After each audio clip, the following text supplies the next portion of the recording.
बच्चों, आज हम लोग द्वादशः पाठ का अध्ययन करेंगे। इसके पहले हमने क्रमशः एकादशः पाठ तक क्रमशः अध्ययन कर लिया है।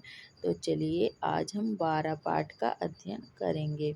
12 पाठ क्या है? आदि कवि वाल्मीकि। आदि कवि वाल्मीकि। पुरा वाल्मीकि नाम एकः ऋषि आसीत्। पुरा पहले वाल्मीकि नाम एक ऋषि आसीत् थे। पहले वाल्मीकि नाम के एक ऋषि थे। एकदा सः शिष्यैः सह स्नातुं तमसा नद्याः तीरम् अगच्छत्।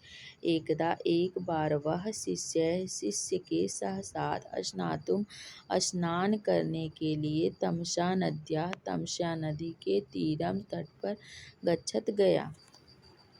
एक बार वह शिष्य के साथ स्नान करने के लिए तमसा नदी के किनारे गया। मार्गे सः व्यधेन विद्धम् एकं क्रौञ्च पक्षिणं पश्यत्। मार्ग में व्यधेन शिकारी के द्वारा विधे हुए एक क्रौंच पक्षिणा हंस को पश्यत देखा। वह मार्ग में शिकारी के द्वारा विधे हुए एक क्रौंच पक्षी को देखा। सहचरस्य वियोगेन व्याकुलिता। सहचरस्य साथी के वियोग से व्याकुल हुई क्रौंचाः हंसिनी उच्चैः क्रन्दनम् अशृण्वत्, अर्थात ऊंचे स्वर में जोर जोर से रोने लगी। साथी के वियोग में व्याकुल हंसिनी ऊंचे स्वर में रोने लगी या जोर जोर से रोने लगी। तत् श्रुत्वा, उसके रोने की आवाज सुन करके, तस्या दयनीय दशा, और उसके दयनीय दशा को दृष्ट्वा देख करके,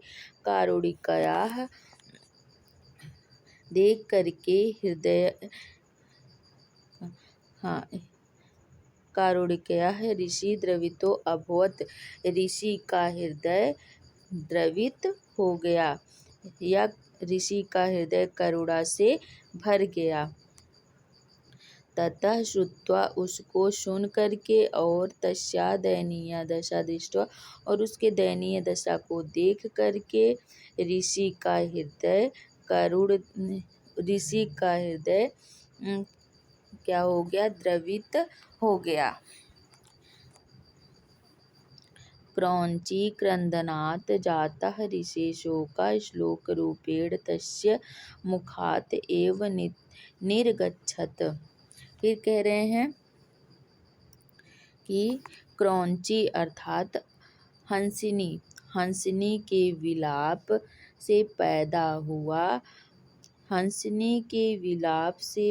हुआ ऋषि का शोक श्लोक रूप से तस्य उसके मुख से एवं निर्गच्छत इस प्रकार से निकला। हंसिनी के विलाप से पैदा हुआ उस ऋषि का शोक श्लोक रूप में इस प्रकार से उसके मुख से निकला। मां निषाद, अर्थात हे निषाद, कहते हैं हे निषाद। फिर कह रहे हैं तुम्हें सत्य से निरंतर कभी भी सम्मान और शांति प्राप्त ना हो, क्योंकि तुमने क्रौंच के जोड़े में से काम से मोहित एक निर्दोष की हत्या की है। इस प्रकार से महर्षि वाल्मीकि जो थे वो क्या करते हैं? श्राप दे देते हैं। अब फिर आगे चलते हैं।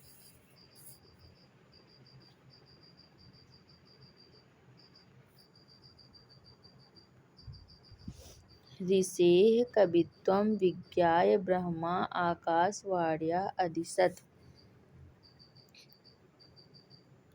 अब फिर क्या होता है? इसके आगे देखेंगे, कह रहे हैं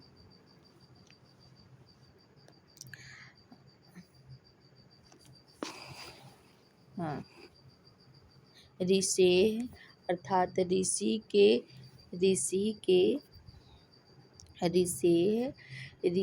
के कवित्वम मतलब कवि के, या कवित्वम अर्थात यहाँ पे कवि के वैसे तथ्यों को लिखा है, जैसे कवि जो ऋषि थे उनके अंदर कवित्व को देखकर, विज्ञान देखकर ब्रह्मा जी ने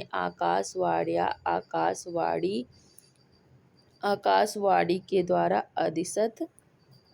आदेश दिया।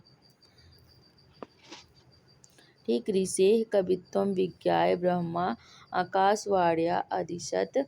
ऋषि के कवित्व को जानकर ब्रह्मा ने आकाशवाणी से के द्वारा आदेश दिया। ऋषि कुरु रामायणम काव्यम, हे ऋषि तुम रामायण काव्य को लिखो ना, रामायण काव्य को लिखो। तत्र च रामचरितम वर्णय,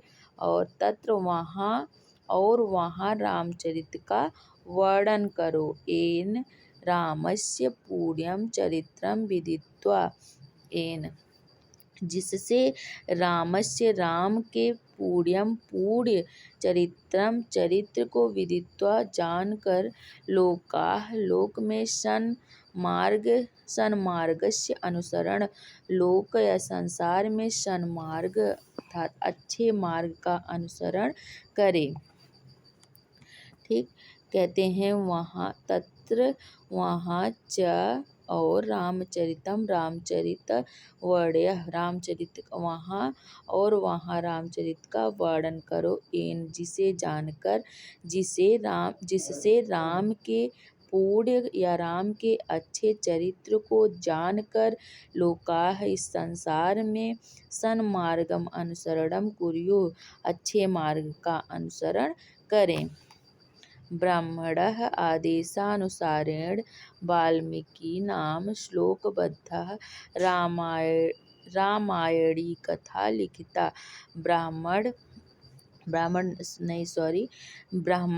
ब्रह्मा के आदेश के अनुसार वाल्मीकि ने श्लोकबद्ध होकर रामायण कथा को लिखा।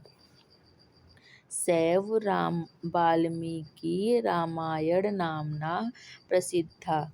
और फिर कहते हैं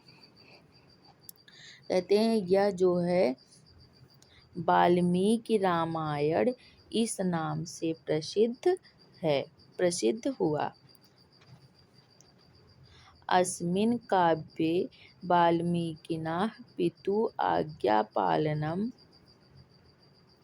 एक मिनट रुक जाइए।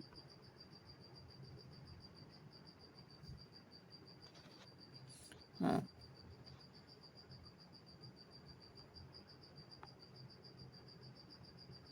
अस्मिन् काव्ये वाल्मीकिना पितुः आज्ञापालनं, भ्रातृस्नेहः, परोपकाराय दया, दाक्षिण्यं, दीनरक्षा इत्यादि मानवतायाः पोषकानि जीवनमूल्यानि वर्णितानि सन्ति।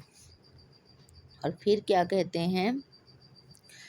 हैं अस्मिन् काव्ये इस काव्य में वाल्मीकि ने पितुः मतलब पिता की आज्ञापालनम आज्ञा का पालन करना।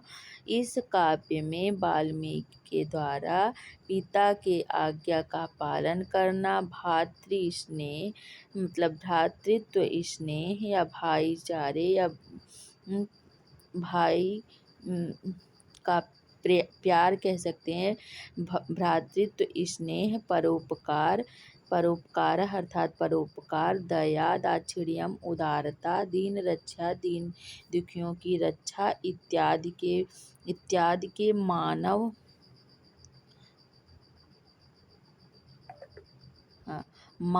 रक्षायाः अर्थात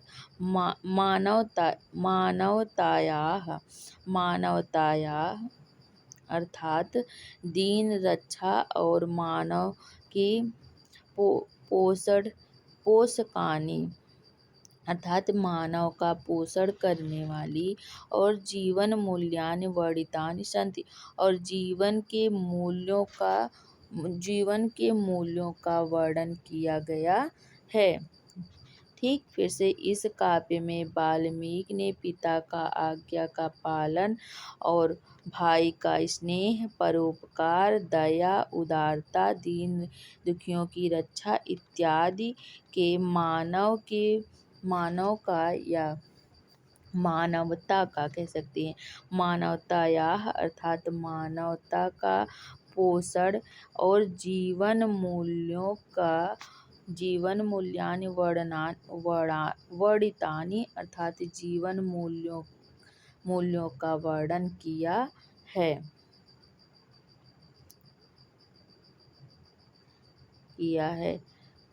इसके आगे का यहाँ पे जो लिखा है मेरे में कट गया है, यहाँ से पढ़ती हूँ। कविः संस्कृतस्य आदिकविः उच्यते तद्रचनाः च आदिकाव्यम् उच्यते।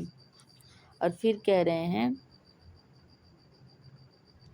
कहते हैं कवि संस्कृतस्य अर्थात इन कवि को अस्मिन होगा शायद, यहाँ पे मेरे इसमें कट गया है तो आप लोग अपनी बुक में देख लीजिएगा क्या है। कवि संस्कृतस्य आदि कवि अर्थात कहते हैं इन कवियों को संस्कृतस्य संस्कृत का आदि कवि मतलब आदि कवि उच्यते तद रचना उनकी रचना को आदि काव्य कहा जाता है। इन कवि को संस्कृत का आदि कवि और उनकी रचना को आदि काव्य कहा जाता है। तो बच्चों आपको ये वीडियो पसंद आया होगा और अगर मेरा वीडियो पसंद आए तो इसे लाइक करिए, चैनल को सब्सक्राइब कर दीजिए और कमेंट भी कर सकते हैं आप। और तो चलिए आज बस इतना ही, मिलते हैं फिर अगले वीडियो में, तब तक के लिए धन्यवाद।